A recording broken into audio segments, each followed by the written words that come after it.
Sud hujjatlariga ko'ra sudlanuvchi Rahimova va uning turmush o'rtog'i Rahimov o'rtasida muntazam ravishda rashk tufayli kelishmovchiliklar bo'lib kelgan. O'sha kuni ham eri uning sumkasidan nam salfetka va ayollar buyumlarini topib olib, navbatdagi janjalni boshlagan. Oqibatda ayol xo'rliklarga chek qo'yish maqsadida mudhish reja tuzgan. Tungi soat 01:30lar atrofida ayol oshxona pichog'i bilan qurollanib, turmush o'rtog'i yotoqxonada uxlab yotgan. Ojiz holatida unga o'ta shafqatsizlik bilan hujum qilgan.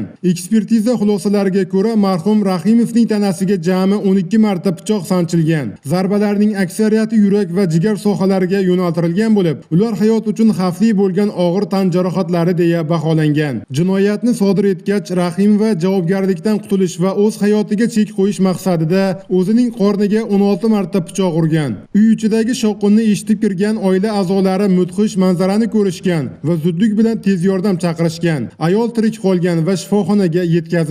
Sud majlisida Rahimova aybiga to'liq iqror bo'lib, bu ishni muntazam janjallar tufayli yuzaga kelgan o'ta kuchli ruhiy hayajonlanish ta'sirida qilganini bildirgan. Mazkur fojiaviy holatga jinoyat ishlari bo'yicha O'zbekiston tumani sudi tomonidan huquqiy baho berildi.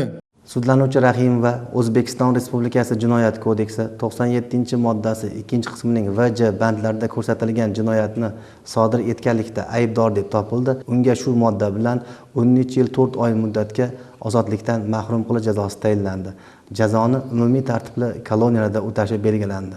Rashk va adovat sababli kelib chiqqan mudhish jinoyat bir insonni hayotdan olib ketdi, ikkinchisini esa uzoq yillik qamoq jazosiga mahkum etdi. 2 nafar farzandlar esa tirik yetim qoldi. Xulosa o'zingizdan.